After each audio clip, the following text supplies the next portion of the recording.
Hello friends, welcome to the current affair videos from Topus Note. Today, that is 6th of June 2022, I will be covering the following articles. The first article is inhaled vaccine to be more effective. कितने type की vaccine होती है, inhaled vaccine क्या होती है और उसके क्या बेनिफिट है, रिसर्च क्या चल रहा है इसके ऊपर और क्या अपडेट आया है. इसके अलावा बाकी कौन कौन से टाइप के वैक्सीन होते हैं इसमें ये कवर होगा. Second is about India's role in global health diplomacy is at stake. जो इंडियन डिप्लोमेसी है वर्ल्ड हेल्थ ऑर्गेनाइजेशन में अभी एक प्रस्ताव आया है, उसके ऊपर बहुत ज़्यादा अपडेट नहीं आया फ्रॉम इंडियन साइड और उनका जो स्टैंड है वो भी बहुत ज़्यादा क्लियर नहीं है. तो ये काफ़ी क्रिटिकल है और इसके ऊपर कुछ सजेशंस आए हैं. Why are F P Is dumping Indian stocks. Indian stock market के अंदर से जो एफ पी आईज है बाहर क्यों जा रहे हैं. ट्रैकिंग कंजप्शन अमिड वोलेटिलिटी की वजह से बेसिकली कंजप्शन किस तरह से इम्पैक्ट हो रहा है और क्या उसके ऊपर इम्पैक्ट आया है. Surrogacy loss faces challenge in court के अंदर सरोगेसी लॉ को चैलेंज किया गया है बाय 2 पटिशनर. उनके इन पटिशन के अंदर क्या आर्ग्यूमेंट्स हैं, क्या डिफेक्ट है सरोगेसी लॉ में जिसकी वजह से उन्होंने चैलेंज किया है, वो सब. और article 6 is about housing scheme lags in urban areas. जो प्रधानमंत्री आवास योजना है वो अर्बन एरिया के अंदर क्यों लैग कर रही है, उसके कुछ रीजंस और अपडेट अबाउट प्रधानमंत्री आवास योजना, ये सब कवर होगा. Let's start with the very first article. So the first article is inhaled vaccine to be more effective. एक मल्टी डिसिप्लिनरी टीम यानी कि काफ़ी डिसिप्लिन के अंदर जो काम करी, एक मल्टी डिसिप्लिनरी टीम ने टोरंटो के अंदर काम कर रहे हैं वो इनहेल्ड वैक्सीन को एक रियलिटी में कन्वर्ट करने की, यानी कि वैक्सीन इंजेक्शन के थ्रू ना दे के बल्कि इनहेलेशन के ज़रिए प्रोवाइड की जाए. कुछ नेक्स्ट जनरेशन कोविड-19 वैक्सीन्स डेवलप हो रहे हैं all over world including India, जो कि काफ़ी इफेक्टिव है. जो ट्रेडिशनल वे ऑफ वैक्सीन है, इनएक्टिवेटेड टाइप का वायरस उसमें डाल दो, वायरस को किल करके वायरस के किसी पार्ट को. सो उसके बजाय आप कुछ नए जनरेशन के वैक्सीन्स आ रहे हैं उनके बारे में. जो नए जनरेशन के वैक्सीन्स आते हैं वो यूजुअली ज़्यादा टाइम तक टिकते हैं, उनका असर ज़्यादा इफ़ेक्टिव होते हैं और फ्यूचर वेरिएंट्स के ख़िलाफ़ भी काफ़ी अच्छे से काम कर पाते हैं. अर्लियर रिसर्च अगर देखें इनहेल्ड वैक्सीन में कोविड-19 से पहले भी, तो कुछ एक जो ऐसे है जो मोस्ट चैलेंजिंग डिजीज़ है इंक्लूडिंग ट्यूबरक्लोसिस, उस पर भी काम हुआ है, खासकर इनहेल्ड वैक्सीन के फॉर्म पे. और अब तो नए मल्टी वैलेंट वैक्सीन आ रहे हैं. इनकी वैक्सीन सिर्फ एक एंटीजन के ख़िलाफ़ नहीं बल्कि एक से ज़्यादा एंटीजन के ख़िलाफ़ काम करने वाली मल्टी वैलेंट वैक्सीन्स भी डेवलप हो रही हैं. ये मल्टीपल वायरल प्रोटीन्स को टारगेट करते हैं. एक ही वायरस के 2 टाइप के अगर प्रोटीन हैं तो उन दोनों को टारगेट कर देंगे, या फिर एक से ज़्यादा वायरस है, मल्टीपल स्ट्रेन्स हैं एक वायरस के, तो उनको टारगेट करने के लिए भी हो सकता है. सो मल्टीवैलेंट सिर्फ एक ही तरह के प्रोटीन को टारगेट नहीं करता, एक से ज़्यादा को भी कर सकता है, सिंगल वायरस में या दोनों वायरस में भी. Both the spike protein on the surface and also the protein inside the virus, यानी कि सिर्फ स्पाइक प्रोटीन को ही नहीं बल्कि वायरस के अंदर जो प्रोटीन है उसको भी टारगेट करने के लिए मल्टीवैलेंट वैक्सीन बनाया जा सकता है. इसके अलावा प्रोटीन बेस्ड वैक्सीन्स होते हैं जो कि क्लोवर बायोफार्माटिकल्स ने बनाई है, एक चाइना बेस्ड है, बायोलॉजिकल ने बनाई है कोर्बेवैक्स. सो इस तरह की जो वैक्सीन्स डेवलप हो रही है करंटली वो प्रोटीन बेस्ड एक नया फॉर्म ऑफ वैक्सीन भी डेवलप हो रही है, mRNA भी है. इसके अलावा protein based vaccine already use है काफ़ी ज़्यादा डिजीज़ को लेके, चाहे वो हेपेटाइटिस बी हो, इन्फ्लुएंजा हो. ये सेफ़ और इफेक्टिव वैक्सीन्स होती हैं क्योंकि इनमें जो वायरस होता है उसका सिर्फ प्रोटीन यूज़ होता है, डीएनए नहीं जाता है. तो प्रोटीन से इन्फॉर्मेशन कन्वे कर दी जाती है और उससे इम्यून रिस्पॉन्स जनरेट हो जाता है. तो जो प्रोटीन बेस्ड वैक्सीन्स होती हैं वो काफ़ी इफेक्टिव रहती हैं और सेफ़ रहती हैं. तो हेपेटाइटिस बी और इन्फ्लुएंजा उनमें से एक है. इन एक्सपेंसिव टू प्रोड्यूस, इन बहुत ज़्यादा केसेस के अंदर ये बहुत ईजिली बनाना होता है क्योंकि इनको पूरा वायरस नहीं चाहिए होता, सिर्फ एक पार्ट को, और एक पार्ट को ही ज़्यादा ग्रो करना होता है और उसके बाद उसकी वैक्सीन तैयार हो जाती है. और इनको सिर्फ रेफ्रिजरेशन की ज़रूरत होती है, वो भी ट्रांसपोर्टेशन एंड स्टोरेज के दौरान. तो बहुत डीप फ्रीज करने की ज़रूरत नहीं है कि वायरस एक्टिव हो जाए, ऐसे रिस्क नहीं होते इसके इन वैक्सीन के अंदर, जिससे जो एक्सेस है वैक्सीन का वो ज़्यादा इम्प्रूव होगा. और लोअर इनकम कंट्रीज जिनके पास ट्रांसपोर्टेशन और हैवी लॉजिस्टिक्स जो कि डीप फ्रीजर जैसी फैसिलिटीज़ नहीं है, उनके लिए भी काफ़ी फ़ायदेमंद होगा. अब एनहांस्ड प्रोटेक्शन कैसे है? जो वायरस लाइक पार्टिकल्स होते हैं कोविड-19 वैक्सीन के अंदर, ये एक तरह का प्रोटीन सब यूनिट होता है जो कि वैक्सीन की तरह काम करता है। ये बहुत ही क्लोजली रिजेंबल करते हैं नेचुरल वायरस के, यानी कि जो वायरस जैसा प्रोटीन का पार्टिकल तोड़ के अलग से उसको यूटिलाइज कर लो, पूरे वायरस की रिक्वायरमेंट नहीं है, या डेड वायरस की रिक्वायरमेंट नहीं है। सो सिर्फ एक ही पार्ट को उठाओ और उसको वैक्सीन के तौर पे इंजेक्ट कर दो। सो ये बहुत क्लोजली रिसेंबल करते हैं जो प्रोटीन का मतलब जो ओरिजिनल वायरस होता है उसके, और जिसकी वजह से इम्यून रिस्पॉन्स आता है। And this approach could elicit a more potent immune response, इससे ज़्यादा अमाउंट भी प्रोवाइड हो सकती है जिससे इम्यून रिस्पॉन्स ज़्यादा अच्छा भी आता है।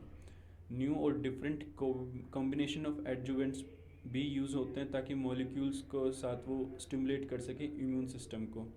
ये एक एडिशनल है जो कोविड-19 के कंपोनेंट्स है, जैसे जो SARS-CoV-2 वायरस है उसको फाइट करने में, और ये ट्रिगर ज़्यादा स्ट्रॉन्ग और ज़्यादा लंबे टाइम तक टिकने वाला बेसिकली इम्यून रिस्पॉन्स देते हैं।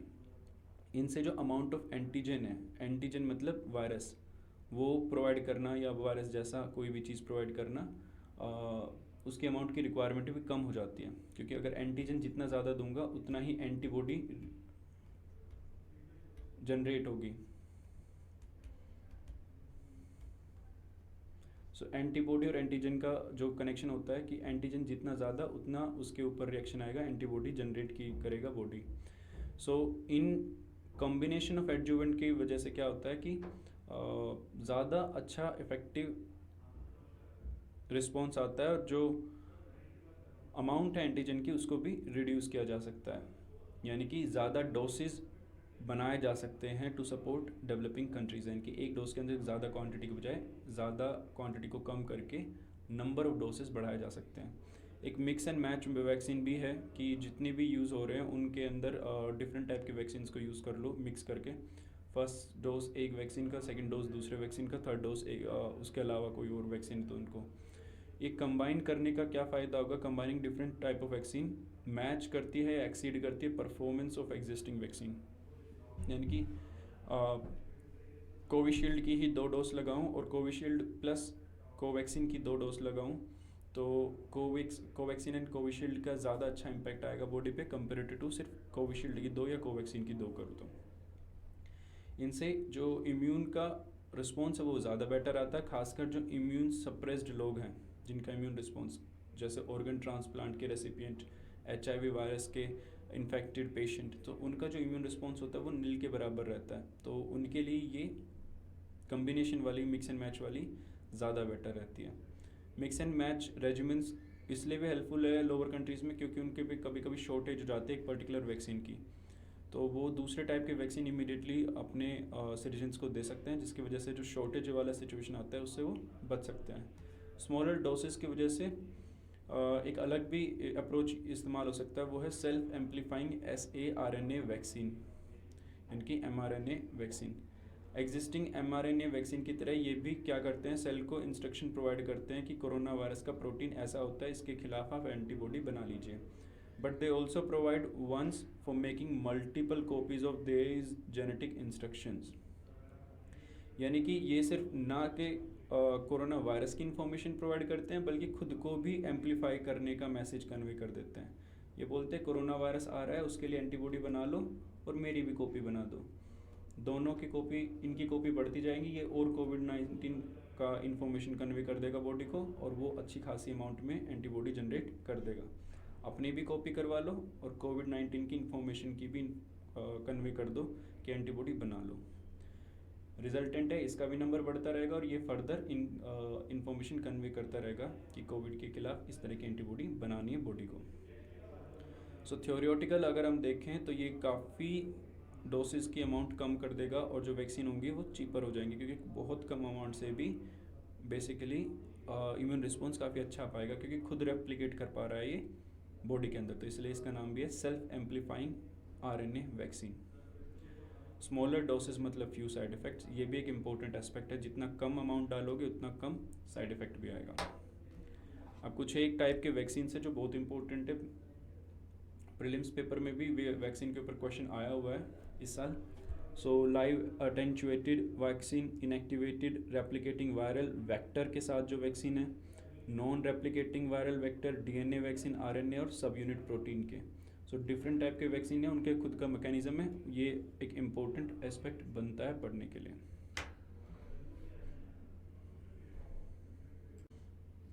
India's role in global health diplomacy is at stake. बिना इंडिया के एक डिस्कशन हो रहा है ऑन मोनोपोलीज, और ये डिस्कशन क्या है कि कैसे इम्पैक्ट होगा availability, supply, access of medicine, vaccines and other essential medical products, which बहुत रेयरली जो होता है। जो कंट्री है एक की मैन्युफैक्चरर है, एक्टर है ग्लोबल सप्लाई चेन में, खासकर मेडिसिन के मैटर में, फार्मास्यूटिकल के मैटर में, और एक बहुत पिविटल रोल प्रोवाइड करता है। बट इंटरनेशनल नेगोशिएशन जो हो रही है वर्ल्ड हेल्थ ऑर्गेनाइजेशन या WTO में, उसमें इंडिया का कोई खास रोल फिलहाल नहीं है। इंडिया खुद भी बहुत अच्छे से एडवोकेट नहीं कर रहा है अपने इंटरेस्ट को। इंडिया ने इनिशियली पब्लिक इंटरेस्ट को अपना एक स्टैंडर्ड माना था, बोल्डली एंडोर्स किया पब्लिक इंटरेस्ट स्टैंडर्ड को, कि चाहे किसी का प्रॉफिटिंग हो या कोई और पेटेंट वाले इशू हो, इंटेलेक्चुअल राइट्स हो, सबसे इम्पोर्टेंट है पब्लिक इशू, पब्लिक स्टैंडर्ड। तो पब्लिक का इंटरेस्ट कहाँ पे है वो इम्पोर्टेंट है, आपके प्रॉफिट, पेटेंट, इंटेलेक्चुअल राइट्स सब साइड में आते हैं, सेकेंडरी आते हैं। इसलिए उन्होंने ये मेमोरेंडा भी बेसिकली सबमिट किया था WTO में साउथ अफ्रीका के साथ, कि वेवर हो इन मोनोपोलीज का, कि जिसने डेवलप कर लिया वही उसके ऊपर कंट्रोल रखे और बिना रॉयल्टी के वो इन्फॉर्मेशन पास ना करे। सो ऐसा नहीं होना चाहिए और वो प्रॉफिटिंग उनकी बंद होनी चाहिए। इसके बजाय जो टेक्नोलॉजी है वो सबके साथ शेयर करनी चाहिए। तो मोनोपोलीज को ब्रेक करो। ये मोनोपोलीज कैसे लेके आते हैं? पेटेंट्स के जरिए, क्लिनिकल ट्रायल डाटा के जरिए, ट्रेड सीक्रेट्स के जरिए, वैक्सीन्स के ऊपर, थेरापेटिक्स यानी कि दवाइयों पे, उनके डायग्नोस्टिक के ऊपर, मैन्युफैक्चरिंग के लिए जो बहुत रिक्वायर्ड है ये सारा इन्फॉर्मेशन। इस प्रपोजल को बेसिकली वेवर कहते हैं, कि पब्लिक इंटरेस्ट के अंदर एक ये सारी चीज़ों को जो मोनोपोलीज उनको ब्रेक किया जाए और इन सबको रिवील किया जाए, सीक्रेट्स जितने भी हैं। It also called for a specific provisions of the agreement on trade related aspects on intellectual property right। Trips के ऊपर भी उन्होंने कहा कि टेम्पररी वेवर दो WTA मेंबर को। जो चैलेंज था वो था एक्सेसिव कंट्रोल एंड प्रॉफिटेरिंग जो फार्मा कंपनीज कर रहे हैं, जो अलाउ नहीं करते import low cost generic medicine का। इसका एक एग्जांपल रहा HIV मेडिसिन इन अफ्रीका, जिसका बहुत लंबे टाइम तक उन लोगों ने इंपोर्ट अलाउ नहीं किया या वहाँ पे खुद का डोमेस्टिक प्रोडक्शन नहीं होने दिया, मेजरली बिकॉज क्योंकि इंटेलेक्चुअल प्रॉपर्टी वो प्रोटेक्ट कर रहे थे और उसके बेसिस पे उन्होंने प्राइसेस जो थे उन मेडिसिन के बहुत हाई रखे थे। सो जो एंडेमिक जैसी सिचुएशन थी HIV वायरस की अफ्रीका में, उन्होंने उसको डील करने के बजाय प्रॉफिटिंग करने का एक साधन समझा। ऐसे पहले एग्जाम्पल हो चुके हैं। फिर उसके बाद इंडिया ने बहुत बड़े लेवल पे मैन्युफैक्चरिंग किया था और आज तक HIV वैक्सीन के जेनरिक ड्रग्स हम सप्लाई करते हैं through out world. Indian policy maker had already in the 1980s articulated a vision. उस टाइमिंग में ही 1980 में एक अच्छा खासा विजन बना लिया था मेडिसिन को लेकर, इंटेलेक्चुअल प्रॉपर्टी राइट्स को उनके बेसिस पे उनको बैलेंस करने का, पब्लिक स्टैंडर्ड या पब्लिक इंटरेस्ट कितना है और इंटेलेक्चुअल प्रॉपर्टी राइट कहाँ तक प्रोटेक्ट करना है, जो आज पेंडेमिक तक में एप्लीकेबल है। जो इंडिया की इंडस्ट्रियल पॉलिसी है वो पब्लिक मनी को इन्वेस्ट करती है डेवलप करने में, टेक्नोलॉजी को, फार्मास्यूटिकल में, या रिफॉर्म करने को, जो भी कॉलोनियल ग्रोथ है वो। इससे जो मेडिकल डिस्कवरीज हो रही हैं वो फ्री ऑफ पेटेंट्स है, क्योंकि पब्लिक का पैसा इस्तेमाल हुआ है उन डिस्कवरीज को करने में, तो वो सारी की सारी फ्री ऑफ कॉस्ट होगी फॉर द पब्लिक।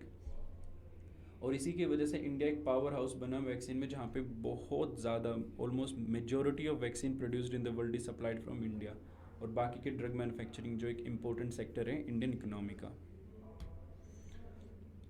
पैंडेमिक के दौरान कंट्रीज जो एक्टिव मेंबर्स थे WTO के had to gain by suggesting reform. उनको डेफिनेटली बहुत फ़ायदा होता अगर वो सजेस्ट करते रिफॉर्म्स को, जो इंटेलेक्चुअल प्रॉपर्टी सिस्टम उसमें, by stripping off its last century का एक्सक्लूसिविटी डोगमा, यानी कि जो कंटिन्यूसली वहाँ के कुछ डेवलप्ड कंट्रीज बोलते हैं एक्सक्लूसिविटी, उसको हटा के अगर वो अपने सजेशन रखते तो काफ़ी फ़ायदा होता। द अंडरलाइंग प्रॉब्लम इज़ कि जो रिच कंट्रीज़ है वो बहुत ज़्यादा पैसा इस्तेमाल करते हैं, मनी स्पेंड करते हैं रिसर्चिंग में, नए प्रोडक्ट्स को बनाने में, लेकिन इनको जो मिलियंस ऑफ लोग हैं जिनको चाहिए वो इंपोर्ट्स पे डिपेंड रहते हैं और हाई प्राइसेस की वजह से वो उसको एक्सेस नहीं कर पाते, खासकर डेवलपिंग कंट्री जो सेकेंडरी यूज़ करते हैं, जेनरिक ड्रग्स यूज़ करते हैं पेटेंट के बजाय या ट्रेड ड्रग्स के बजाय, और डिपेंड करते हैं heavily on imports of such drugs. और थिकेट ऑफ मोनोपलीज, जो एक्सेस है इन टेक्नोलॉजी को लो एंड मिडिल इनकम कंट्रीज़ का, वो एक कांस्टेंट थ्रेट देखा जाता है कि अगर technology low and middle income वालों को मिल गया तो बहुत मैन्युफैक्चर कर लेंगे, और जो रॉयल्टी मिलती है पेटेंट की वजह से डेवलप्ड कंट्री के जो इन्वेस्टर्स हैं इन कंपनीज़ के अंदर या खुद का पैसा इन्वेस्ट करके, वो रिकवर नहीं कर पाएंगे। सो वो एक कॉन्स्टेंटली इन डेवलपिंग कंट्रीज़ और मिडिल लेवल इनकम कंट्रीज़ जो उनको थ्रेट की तरह देखते हैं अगर उनके पास ये टेक्नोलॉजी चला गया तो। सेम टाइम पे देखा जाए तो इंटेलेक्चुअल प्रॉपर्टी राइट क्रिएट करता है थिकेट ऑफ मोनोपलीज, ब्लॉक कर देता है लोकल प्रोडक्शन को और जेनरिक कंपटीशन को, क्योंकि फार्मास्यूटिकल कंपनी खाली ट्रेडेड जो होती हैं उनको ही ट्रेडेड ड्रग्स को ही बेसिकली अलाउ करते हैं जिनके ऊपर पेटेंट्स होते हैं, उनके प्राइसेस बहुत हाई होते हैं, 10 to 20 to 100 times extra. So इतने हैवी प्राइसेस को अगर जेनरिक वे में प्रोड्यूस करेंगी लोकल कंपनीज तो वो बाय डिफ़ॉल्ट प्राइसेस डाउन लेके आ जाएंगी इन कंपनीज़ का, और इसकी वजह से जो लोकल प्रोडक्शन है वो ब्लॉक करने की कोशिश करते हैं कौन, फार्मास्यूटिकल कॉरपोरेशंस। इंडिया और जो बाकी के को स्पॉन्सर्स थे उन्होंने कॉमन अप्रोच के लिए पुश किया वर्ल्ड हेल्थ ऑर्गेनाइजेशन में ताकि ज़्यादातर कंट्रीज़ उनके साथ आ जाएं, लेकिन बहुत कम कंट्रीज़ आए साथ में। एंड जो इन्वेस्टमेंट था in manufacturing and developing countries to make vaccine, affordable drugs, diagnostic and devices without facing intellectual property barriers. तो जो कॉमन अप्रोच था वो कोशिश किया था ब्रॉडर रखा जाए, इन सब एस्पेक्ट्स को टच किया, बट ज़्यादातर लोग नहीं आए, ज़्यादातर कंट्रीज़ नहीं आए। The proposal has seen unprecedented public attention, उसको पब्लिक अटेंशन ज़रूर मिला है लेकिन कंट्रीज़ का नहीं मिला। क्यों नहीं मिला? क्योंकि पुशबैक बहुत स्ट्रॉन्ग आया है फार्मास्यूटिकल कॉरपोरेशन के ज़रिए, और जो हैंडफुल ऑफ कंट्रीज़ थे वो ही उनके खिलाफ खड़े रह पाए, जो बड़े कंट्रीज़ थे। छोटे countries had to give up, और वो जो नंबर गेम था वो नंबर गेम में स्टैंड नहीं किए, and they had to give up in pressure, under pressure from pharmaceutical corporations. लगभग 2 साल से इसके ऊपर सिर्फ नेगोशिएशन ही हो रही है। मेन टाइमिंग में अगर देखा जाए तो जो फाइज़र की कंपनी है, जो एक लीडिंग वैक्सीन मैन्युफैक्चरर है, उसका $100 बिलियन प्रॉफिट हो गया from the sale of COVID vaccine, antiviral vaccine, ज़्यादातर उसने जो रिच कंट्रीज़ में बेचे हैं उसका। So $100 billion from a vaccine, जिसको अगर वो शेयर करता तो बाय डिफ़ॉल्ट ये बाइफरकेट हो जाता और प्राइसेस डाउन चले जाते, जो उसने नहीं किया, प्रॉफिट बना लिया $100 बिलियन एक कंपनी का। It's too much. अब जो लिमिटेड प्लान था वो इन्होंने, एक जो इशू ये भी आता है कि जो अप्रोच देने की कोशिश की वो सिर्फ वैक्सीन तक सीमित रखा, और ख़ासकर जो लिमिटेड प्लान आया उसने एक्सक्लूड कर दिया थेरापेटिक्स को और अदर मेडिकल प्रोडक्ट्स को। यानी कि बाद में जो लिमिटेड प्लान सबमिट हुआ या डिस्कस हो रहा है उसमें सिर्फ वैक्सीन की बात हो रही है कि वैक्सीन की चीज़ों को ओपन अप कर दीजिए, थेरापेटिक्स और बाकी के मेडिकल प्रोडक्ट्स के ऊपर अभी भी इंटेलेक्चुअल प्रॉपर्टी राइट्स अवेलेबल रहेंगे। तो इंडिया आज के टाइमिंग में देखे तो एक क्रॉस रोड वाली सिचुएशन में है। जो करंट प्रपोजल है करंट फॉर्म में अगर एक्सेप्ट कर लिया जाता है तो वो एक नेगेटिव प्रेसिडेंट सेट कर देगा, और जो एफर्ट्स हैं increasing access to medicine, vaccine, diagnostic test, वो फ्यूचर में भी हैम्पर होगा। सो इसको लिमिटेड या रिस्ट्रिक्ट नहीं करना है वैक्सीन तक, बल्कि और लोगों तक पहुँचाना है। जो इंडिया का रोल है ग्लोबल हेल्थ डिप्लोमेसी में वो एक क्रूशियल पॉइंट पे है। इंडिया पार्ट है G77 से लेके ब्रिक्स तक का, तो वहाँ पे वो एक लीडरशिप रोल प्ले कर सकता है, और जो इंटेलेक्चुअल प्रॉपर्टी है और एक्सेस टू मेडिकल प्रोडक्ट्स है इसकी एक्सेसिबिलिटी बढ़ाई जा सकती है अपने रोल को अच्छे से यूटिलाइज करके। ये भी इम्पोर्टेंट है कि जो पेंडिंग है 2 साल से प्रपोजल, अब उसका और WTO का दोनों की क्रेडिबिलिटी ख़त्म होती जा रही है, मेजरली बिकॉज 2 साल से वो इसको सिर्फ नेगोशिएट कर रहे हैं। अब डिमांड इतनी नहीं रही है वैक्सीन की, सो बाय डिफ़ॉल्ट अगर वो आता भी है तो उसका कुछ खास क्रेडिबिलिटी रहेगी नहीं। प्लस नेगोशिएशन के दौरान शांत रहना is not a right approach. Aid of WTO की जो मिनिस्ट्रियल अब आ रही है जून 12-15 को, तो वो एक ऑप्शन नहीं होना चाहिए, ये राइटर भी पॉइंट आउट कर रहा है। और बाय डिफ़ॉल्ट है कि लॉजिकल भी है, अगर India is becoming a major pharma hub या pharmacy of the world, so it's very important कि वो साइलेंट ना रहे ऐसे मुद्दे पे। और पुश करे टेक्स्ट बेस्ड नेगोशिएशन के लिए।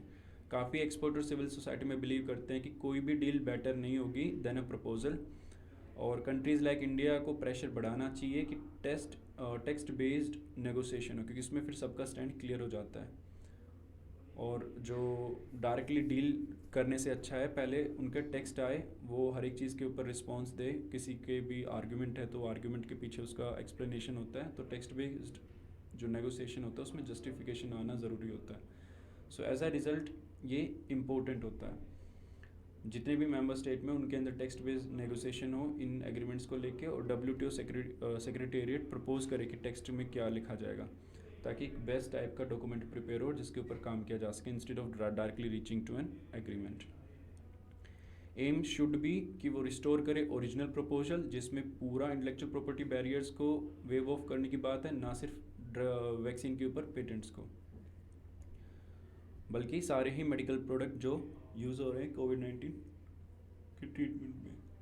As one of the original sponsor in जो ट्रिप्स वेवर का, India can not walk away from its responsibility. So India should push for such text based negotiation. So this topic is about why FPI is dumping Indian stock. Indian stock को क्यों dump कर रहे हैं FPIs? सो अभी तक की story में अगर देखें तो लगातार पिछले 6-7 महीनों से 8 महीनों से सेल कर रही है FPIs इंडियन इक्विटी मार्केट में से। मई मंथ में अलोन 4,000 का उन्होंने विड्रॉ कर दिया, सेल कर दिया, जो कि सेकेंड हाईएस्ट था सिंस मार्च 2020। जो सेलिंग है वो बेसिकली इतना हैवी था कि उसकी वजह से जो बेंचमार्क इंडाइसेस है उन पे भी काफ़ी इम्पैक्ट आया और शार्प ड्रॉप हुआ है मार्केट कैपिटलाइजेशन कुछ कंपनीज़ का। तो FPIs क्या होते हैं? ये बेसिकली इन्वेस्टर्स होते हैं जो अपने डोमेस्टिक मार्केट के बाहर इन्वेस्ट करते हैं। सो अगर डोमेस्टिक मार्केट में इन्वेस्ट कर रहे हैं तो रिटेलर या DIIs कहलाएंगे। अगर वो DI मतलब डोमेस्टिक मार्केट के बाहर कर रहे हैं तो वो FPI कहलाएंगे। और ये usually equities, bonds and mutual funds में इन्वेस्ट करते हैं। ये एक्टिव शेयर होल्डर नहीं होते हैं, कोई भी एग्जर्ट कंट्रोल के ऊपर करने की कोशिश नहीं करते अपना प्रेशर या अपना इन्फ्लुएंस, चाहे कितने भी परसेंटेज ऑफ शेयर इनके पास हो। ये पैसिव नेचर के होते हैं। They only remain there for the profit and dividend from that company. उसका शेयर प्राइसेस का या स्टॉक प्राइस का जो मूवमेंट होता है उसके हिसाब से प्रॉफिट, एंट्री एग्जिट लेना, और डिविडेंड आता तो उस डिविडेंड के लिए। That's it. They will not interfere in the functioning and in the board of that company. किस वजह से FPIs ये मूव कर रहे हैं? मेजरली FPIs जब आते हैं तो किस लिए आते हैं? ताकि रिटर्न उनको अच्छा मिले। जो इकोनॉमिक ग्रोथ हो रही है इसकी वजह से इन्वेस्टर्स बाहर से आते हैं और इन्वेस्ट करते हैं इक्विटी मार्केट के अंदर। अगर एग्जांपल के तौर पे देखें तो NSDL का जो data, national securities depository limited, जिसमें सारे शेयर्स डिपॉजिट रहते हैं, और एक CDSL होता है कि NSDL, सिर्फ दो ही सरकारी ऐसी कंपनियाँ जो कि स्टॉक्स को अपने पास रखती है। So once stock is allotted to you, it will go into an account which is known as demat account, और उसका मैनेज कौन करता है उस डीमेट अकाउंट को? NSDL या CDSL, central depository securities limited. FPI ने कुछ 3,600 करोड़ के शेयर खरीदे 2002 में, जो बढ़ के 1,80,000 करोड़ चले गए 2010 तक। ये एक कोरिलेट करता है concurrent expansion of economic output जो उस टाइमिंग में हुआ था, क्योंकि एक्सपेंशन हुआ था तो इसलिए इन्वेस्टमेंट बढ़ गया। 2008 के ग्लोबल फाइनेंशियल की वजह से काफ़ी ज़्यादा सेल ऑफ हुआ था उस टाइमिंग में, और उसके बाद फिर से इन्वेस्टमेंट बढ़ा था। यहाँ तक कि 2017 में जब उम्मीद थी कि स्टॉक्स काफ़ी ऊपर जाएंगे तो FPIs ने कम से कम 2 लाख करोड़ का पैसा इन्वेस्ट किया था in the Indian equity market. Likewise जो FPI है उन्होंने कम से कम 1,18,000 करोड़ का विड्रॉ कर लिया इन द मार्च 2020 अलोन, और वो मेजरली लॉकडाउन की वजह से हुआ था। FPI काफ़ी शो करते हैं keenness to invest in India, और जो उनका मेजर फोकस रहता है वो रहता है कि प्राइस एक्शन की मदद से वो प्रॉफिट जनरेट कर सके अपने इन्वेस्टर्स के लिए, जो FPIs होते हैं। और जब भी ऐसा लगता है कि प्राइस एक्शन और रिस्क से ज़्यादा बेटर होता है कि कहीं पे सेफर जगह पे उनको ज़्यादा इंटरेस्ट मिलता है। फॉर एग्जांपल फेडरल का बॉन्ड मार्केट, यानी कि गवर्नमेंट का जो गवर्नमेंट सिक्योरिटी सेल करता है फेडरल बैंक यूनाइटेड स्टेट्स का, तो जब भी वो प्राइस हाइक करता है तो इक्विटी मार्केट से जितने भी इमर्जिंग इकोनॉमीज़ है वहाँ से पैसा विड्रॉ कर लेते हैं एफपीआईज या पेंशन फंड या बाकी के लोग, और वो वहाँ से निकाल के डाल देते हैं यूएस में। यूएस में जैसे इंटरेस्ट रेट हाइक होगा तो जितनी भी इमर्जिंग मार्केट्स है वहाँ से पैसा निकल के यूएस में चला जाता है। यूएस में वो इन्वेस्ट करते हैं गवर्नमेंट सिक्योरिटीज़ में, क्योंकि इनके रेट अब ज़्यादा बेटर है, रिस्क बिल्कुल नेग्लिजिबल है। और इक्विटी मार्केट के अंदर रेट कंपेरेटिवली बेशक ज़्यादा पर रिस्क बहुत हाई होता है, तो इस वजह से वो वहाँ से पैसा निकालना शुरू कर देते हैं। अब इस टाइमिंग पे सेल ऑफ क्यों आ रहा है? एक तो सेकंड हाईएस्ट सेल ऑफ है लगातार अगर देखा जाए, जो कि 1993 के बाद सिर्फ मार्च 2020 में एक मेजर सेल ऑफ आया था, उसके बाद ये सेकंड हाईएस्ट सेल ऑफ था। पोस्ट पैंडेमिक रिकवरी बहुत अनइवन हुई। सेकंड वेव ने काफ़ी डिवास्टेशन लेके आया लाइवलीहुड और बाकी की चीज़ों में। जो पेस ऑफ रिकवरी थी वो अच्छे से नहीं हुई, और इसकी वजह से एकदम पे अनइवननेस की वजह से अच्छे से लोग एनालाइज नहीं कर पाए कि आगे डिमांड कितनी बढ़ने वाली है। एज अ रिज़ल्ट जो सप्लायर्स थे वो ऑफ गार्ड पकड़े गए। रिज़ल्ट क्या रहा? सप्लाई साइड की शॉर्टेजेस रहे। इंडस्ट्री थी वो काफ़ी चैलेंजेस ऑलरेडी जा रही थी कि रशिया ने यूक्रेन के ऊपर अटैक कर दिया, इसकी वजह से कमोडिटी प्राइसेस बहुत ज़्यादा बढ़ गए। रिज़ल्ट क्या हुआ? इन्फ्लेशन बढ़ने लगी। इंडिया के अंदर भी बहुत स्पीडली इन्फ्लेशन बढ़ गई लगातार काफ़ी महीनों से। अब 6% के बैंड जो अपर बैंड है आरबीआई की लिमिट का, उसके ऊपर होवर कर रही है 7.8 तक। इंडस्ट्रियल प्रोडक्शन ने भी बम्पी राइड देखा। जो फुल एंड फाइनल रिकवरी का कॉन्फिडेंस था वो वीक है अभी तक। प्लस जो कंजप्शन एक्सपेंडिचर था वो भी काफ़ी वीक रहा है सब कॉन्टिनेंट के अंदर, ना सिर्फ इंडिया के अंदर। रिजल्ट ये रहा कि कंजप्शन हो नहीं रहा है। इन्फ्लेशन की वजह से लोग पैसे सेव करने की कोशिश कर रहे हैं, उनकी इतनी इनकम नहीं है because of pandemic and all that, वो ज़्यादा चीज़ें कंज्यूम कर नहीं रहे हैं, तो कंजप्शन एक्सपेंडिचर काफ़ी वीक है। प्राइवेट इन्वेस्टमेंट काफ़ी वीक है क्योंकि नए कैपेसिटी जनरेशन वो जो बड़े कॉरपोरेट्स है वो भी एक्टिवली नहीं कर रहे हैं। इन सब फैक्टर्स की वजह से जो कॉन्फिडेंस है, रोबस्टनेस है इकोनॉमिक परफॉर्मेंस का, उसके ऊपर इम्पैक्ट आया। एज अ रिजल्ट एफपीआई ने अपना जो शेयर है इक्विटी मार्केट के अंदर वो रिड्यूस करना शुरू कर दिया in the past few months. तो जो फंडामेंटल है मैक्रो इकोनॉमिक्स के वो वीक हो गए। सो इन वीक फंडामेंटल्स की वजह से एफपीआई ने पैसा विड्रॉ करना शुरू कर लिया। इसमें फर्दर किसने फ्यूल डाला? यूएस फेडरल रिजर्व, जो बेंचमार्क रेट इंक्रीज़ कर रहा है from March this year. Already काफ़ी खर्च कर और आगे करेंगे, जिसकी वजह से रिजल्ट क्या होगा? एफपीआई पैसा और ज़्यादा निकालेंगे। जब भी डिफरेंशियल इंटरेस्ट उनको मिलता है वो हमेशा मूव करते हैं from emerging markets to United State की मार्केट की तरफ। इसका ये भी रहता है कि डॉलर स्ट्रेंथन हुआ और जो एबिलिटी इन्वेस्टर्स की realise healthy in returns in वो इम्प्रूव हो जाती है वहाँ पे, और as a result Indian rupee weak होता है। इसका इम्पैक्ट क्या आता है? इम्पैक्ट में अगर देखें तो काफ़ी ज़्यादा रहता है। होल्डिंग्स एंड रिपैट्रिएट जो फंड होते हैं वो वापस उनके घर में जाते हैं, तो उनकी करेंसी वीक स्ट्रांग होगी, हमारी वीक होती चली जाएगी, तो उसकी वजह से लोकल करेंसी पे काफ़ी इम्पैक्ट आता है। काफ़ी ज़्यादा लोकल करेंसी मार्केट में होने की वजह से जो उसकी वैल्यू वो डिक्लाइन करती है, इन्फ्लेशन बढ़ता है, और क्योंकि इंडियन रुपी की वैल्यू डिक्रीज़ हो चुकी है तो बाय डिफ़ॉल्ट वो इन्फ्लेशन में काफ़ी ज़्यादा स्पाइक आता है। इसकी वजह से एफपीआई बेसिकली इंडियन स्टॉक्स को डंप करके बाहर जाते हैं। रिजल्ट है इन्फ्लेशन बढ़ना एंड बाकी के इंडियन रुपी को वीक करना। Tracking consumption amid volatility. तो अगर इस टॉपिक में देखें तो कंज्यूमर अवेयरनेस आज के टाइमिंग में काफ़ी हाई है, जिसकी वजह से जो राइजिंग डिस्पोजेबल इनकम्स है और ग्रेटर अर्बनाइजेशन है, इन दो रीजंस की वजह से या साइमल्टेनियसली ये भी इंक्रीज़ हो रहे हैं, और इसकी वजह से जो कंज्यूमर अवेयरनेस है वो काफ़ी इंक्रीज़ हो गया है। इसकी वजह से जो कंजप्शन है वो ट्रैक करना भी बड़ा डिफिकल्ट है, और ओवरऑल उसको जो आइडिया मिलता है वो दो में आएगा। I will explain that. और करंट सिचुएशन क्या है? काफ़ी वोलेटाइल सिचुएशन चल रही है, चाहे वो कमोडिटी प्राइसेस को लेके हो या बाकी के इन्फ्लेशनरी कंसर्न्स हो। अब वोलेटाइल एनवायरनमेंट की क्या बात है? जो मैक्रो एनवायरनमेंट है, मैक्रो इकोनॉमिक एनवायरनमेंट, वो हाईली वोलेटाइल है। जियोपॉलिटिकल टेंशन हो, सप्लाई चेन स्ट्रेस हो, इन्फ्लेशन हो, इन सब की वजह से हाई ग्लोबल चेन के अंदर स्ट्रेस या हाई एनर्जी प्राइसेस की वजह से काफ़ी ज़्यादा इन्फ्लेशन बढ़ चुका है, और इसकी वजह से और जो सिचुएशन है वो ख़राब हुई है। इसके मिटिगेशन के अंदर जो सबसे इम्पोर्टेंट चीज़ है वो क्या होगा कि जितनी भी कंपनीज़ है खासकर कंज्यूमर वाली, उनको स्ट्रेटेजिक फोकस अच्छा लेके आना पड़ेगा, एजिलिटी इंप्रूव करनी पड़ेगी, और एफिशिएंट एग्जीक्यूशन उन आइडियाज़ का।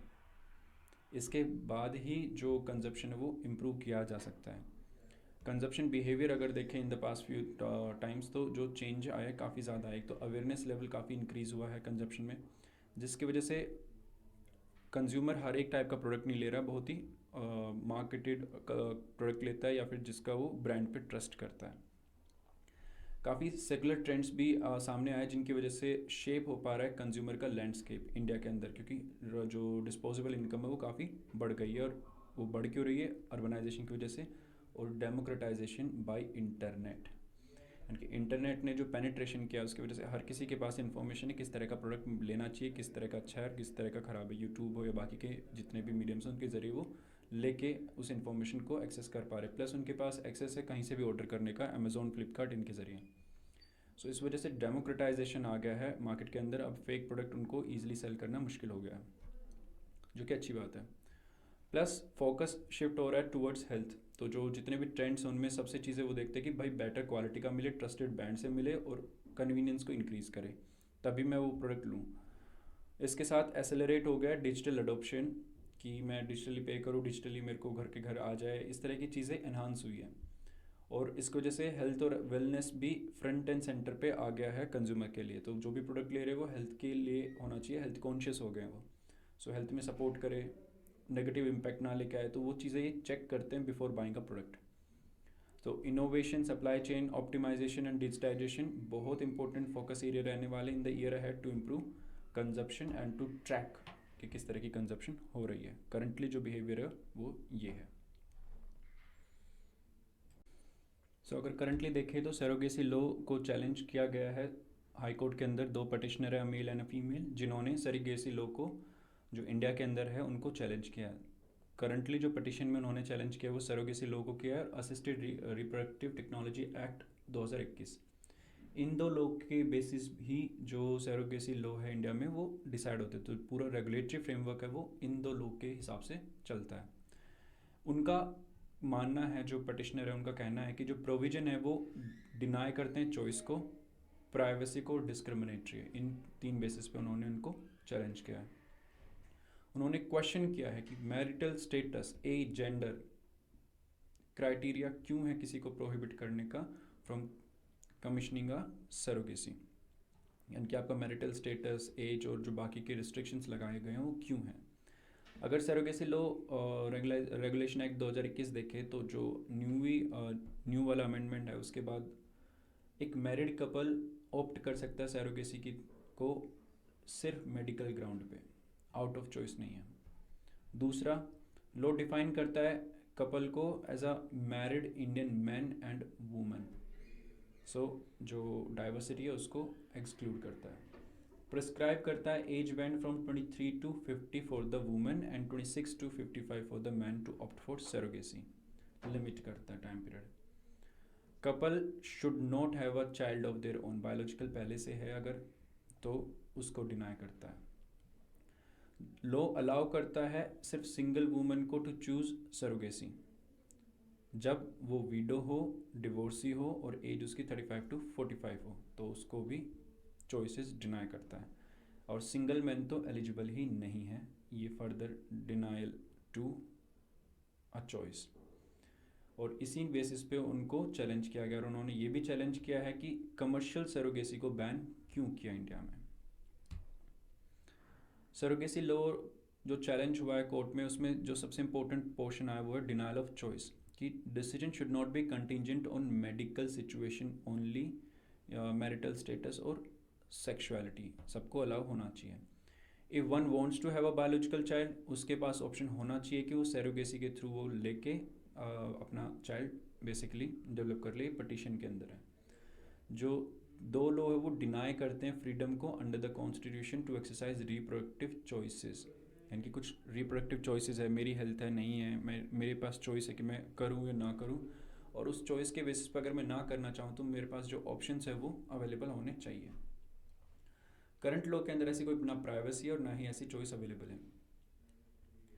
प्लस जो लॉ है वो रिक्वायर करता है कि अगर I need a surrogate mother that should be genetically related to me, जिसको बच्चा चाहिए, इसकी वजह से बेसिकली ये खाली अल्ट्रुइस्टिक सरोगेसी को अलाउ करता है, कमर्शियल को बैन किया हुआ है।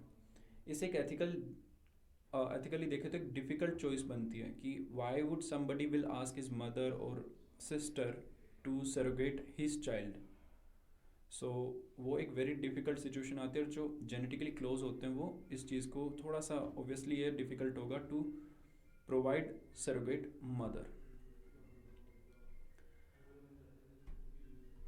सो इसके ऊपर ऑलरेडी काफ़ी ज़्यादा डिस्कशन रहा है on why commercial surrogacy was banned, because world wide देखा जाए तो बाहर के लोग बहुत ज़्यादा यूज़ करते थे इसको to have a child of their choice, और उसका एक्सप्लॉयटेशन भी काफ़ी ज़्यादा हो रहा था। रिजल्ट क्या रहा है, गवर्नमेंट ने इस कमर्शियल सरोगेसी को बैन कर दिया। बट इसका वे फॉरवर्ड रहेगा कि एक ऐसा बैलेंस डेवलप किया जाए जिसमें बाहर का थोड़ा बहुत कंट्रोल करे, और जो डोमेस्टिक लोग हैं, काफ़ी ऐसी सिचुएशन है जो करंट इसमें पटिशनर थी women, she was not ready to have a second baby, because first में उसको काफ़ी ट्रॉमा हुआ और कोविड की वजह से काफ़ी डिफिकल्टीज आए। As a result she is not able to have a second child, उसको फियर और बाकी के इश्यूज हुए हैं।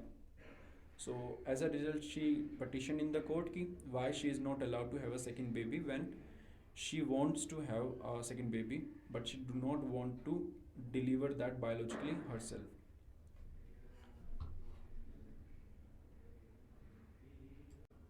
Housing scheme lakhs in urban areas. प्रधानमंत्री आवास योजना ने लगभग 50% ही हाउसेस को कंप्लीट किया है अर्बन एरियाज़ के अंदर। सो प्रधानमंत्री आवास योजना ग्रामीण क्या था, ये बेसिकली इसका एम था कंस्ट्रक्ट करना घर रूरल एरियाज़ में। इसका कंप्लीशन रेट कहीं ज़्यादा बेटर है, 67-68% के आसपास at the end of 6 years since it began in 2016 से लेकर अब तक इसने 67% अपना कंप्लीशन रेट कर दिया, जो कि काफ़ी अच्छा है। वहीं जो अर्बन वर्जन है उसका जो 1 साल पहले शुरू हुआ था वो काफ़ी पीछे चल रहा है विद अ 50% कंप्लीशन रेट। प्रधानमंत्री आवास योजना ग्रामीण जो इनिशिएट किया गया था उसका टारगेट था 2.7 करोड़ घर बनाने का। रूरल डेवलपमेंट मिनिस्ट्री के डाटा के हिसाब से 1.8 करोड़ घर बन चुके हैं, जो कि 67% बनते हैं। प्रधानमंत्री आवास योजना अर्बन का अगर देखें तो वो बेसिकली हैंडल कौन कर रहा है, union urban development ministry, rural नहीं। और उसकी सिर्फ 60 लाख यूनिट ही बनी है, जबकि टारगेट था 1.2 करोड़ का, यानी कि 50% कंप्लीशन रेट। रीज़न क्या रहे, डिलेड बाय पैंडेमिक की वजह से काफ़ी डिलेड रहे कंप्लीशन रेट भी। जो हाउस सैंक्शन हुए थे वो लगभग पैंडेमिक से पहले सैंक्शन और कंप्लीट हुए थे वो 80% थे, स्टूड एट अराउंड 80%, जो टारगेट के हिसाब से उस टाइमिंग का था वो 80% कंप्लीशन रेट चल रहा था। लेकिन पैंडेमिक की वजह से रेट स्लो डाउन होकर 67% तक आ गया। अर्बन एरियाज़ में भी देखें तो क्लियर टाइटल्स ना मिलना, लैंड डॉक्यूमेंट्स को ना मिलना, क्योंकि दे आर मोर लाइक कि जो शिफ्ट हुए हैं बाहर से, तो उनके पास लैंड टाइटल्स नहीं मिलते। गांव में फिर भी लैंड टाइटल्स मिल जाते हैं भाई खाते में, लेकिन अर्बन एरिया के अंदर वो नहीं मिलते। तो उसका रिजल्ट रहा कि वो ना मिलना, और उसकी वजह से काफ़ी इश्यूज आते थे कि वो लीगल उस एरिया के होल्डर है या नहीं है, इस वजह से हाउस सैंक्शन नहीं हो पाते थे। प्लस पैंडेमिक की वजह से काफ़ी जो कंप्लीशन रेट है उस पर हिट आया ग्रामीण एरिया वाले में भी। अगर देखा जाए तो सिर्फ 7 लाख घर ही बने, जो कि अगर पहले के टाइमिंग में देखें प्री पैंडेमिक में तो 50 लाख के आसपास घर बना दिए थे 1 साल में, वहीं पैंडेमिक वाले ईयर में सिर्फ 7 लाख घर बना पाए। तो जो एग्जीक्यूशन था वो सीवियरली हिट हुआ ड्यूरिंग पैंडेमिक। अगर 6 बड़े राज्य देखें जिनके अंदर कम से कम 70% टारगेट यूनिट्स हैं, जैसे वेस्ट बंगाल, मध्य प्रदेश, बिहार, उड़ीसा, उत्तर प्रदेश एंड छत्तीसगढ़, सारे बैकवर्ड एरियाज़, इन सब के अंदर अगर देखा जाए तो इनमें से सिर्फ 2 ही स्टेट ऐसे थे, उत्तर प्रदेश एंड वेस्ट बंगाल, जिनका कंप्लीशन रेट नेशनल एवरेज के ऊपर था।